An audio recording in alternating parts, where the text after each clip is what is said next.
My dear friends, we are so different from each other that it is not surprising that we will eventually end up in arguments. Yung magkaaway, given that they end up in arguments. But even yung magkapatid, yung magkasawa, yung magkakampi, because of our differences, there will be different opinions, and when there are two or more opinions, there will be arguments. And because we want our opinions to be heard, to emerge, to be preferred, we would like to win arguments. Gustong-gusto nating manalo sa pagtatalo, sa debate, sa pagkakaiba ng opinyon. However, some do so na dinadaan na lang sa lakas ng boses. Kung mas malakas ang boses ko sa aking katunggali, therefore, I am more powerful, I am right. Problematic logic. Yung iba dinadaan sa bilis at sa dami ng pagsasalita. The more words that come to my mouth, the faster I'm able to talk, the more right I am. Again, problematic argument. Yung iba naman dinadaan sa dami ng kakampi. Kakampi ko si Mayor, kakampi ko yung isang sikat na personalidad. Dahil mas marami akong kakampi, mas tama ang aking sinasabi. Again, there's a problem there. Or yung iba dinadaan sa dahas. In the first reading, there was an argument between Joseph and the brothers. Dinaan nila sa pagbibenta ng kanilang kapatid. So hindi sa pag-iisip, hindi sa logic, hindi sa kung ano ang tama. Dinadaan sa lakas ng boses, sa bilis ng pananalita, sa unang pag-post sa Facebook, sa dami ng kakampi, sa kalakasan ng dahas. Because I have this, therefore I may be right. Others take the right route, which is logical argument, which is investigation of facts, which is clear and effective communication. But to be clear, to be logical, to be right, is only the first step.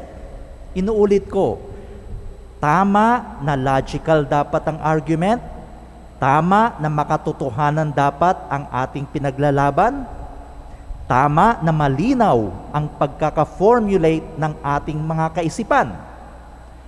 But even those are right, that is just the first step.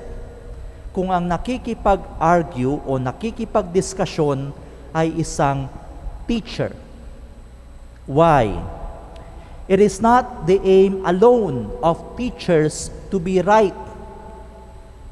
Ano kung tama ka kung hindi mo naman maipaliwanag sa iyong mga estudyante? So the aim of the teacher is not just to side on the truth, to side on logic, to side on clear reasoning.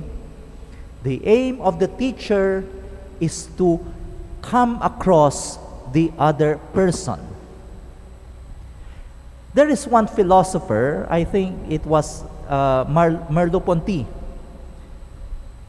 Kung dalawa ang opinion, he has opinion A and you have opinion B, he will start by explaining opinion B, hindi yung kanyang argument muna.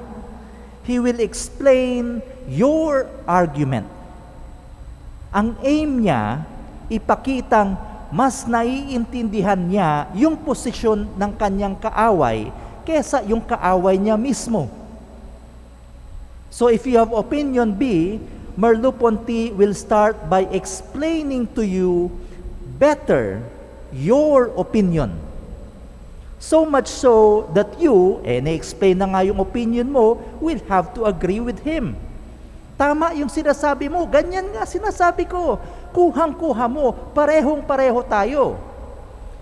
When Merleau-Ponty explains to you your position, clearly telling you that he understands you, sa kanya sasabihin, pero dito ka nagkamali. Dito tayo nagkaiba. Dito tayo hindi parehas. So, it was clear to the opponent, to the other side, that he understands you. But the question is, do you understand why he disagrees with what he understands of you? We go to the gospel, and my point is, Jesus is a teacher. He has a point to make, but he has, as a teacher, to come across the others, especially the elders and the Pharisees. So he simplifies his position. He makes a parable. Sino ba naman ang hindi makakaintindi ng isang landowner, pumunta sa isang vineyard, nirentahan sa mga tenants, umalis siya, yung mga tenants, pinagpapatay yung mga pinadala niya, pinagpapatay yung pangalawang pinadala niya, pinagpapatay yung anak niya. Who will not understand that? And when his opponents, the elders, manifested that they understood what Jesus was telling, Jesus allowed them to make the conclusion of his story.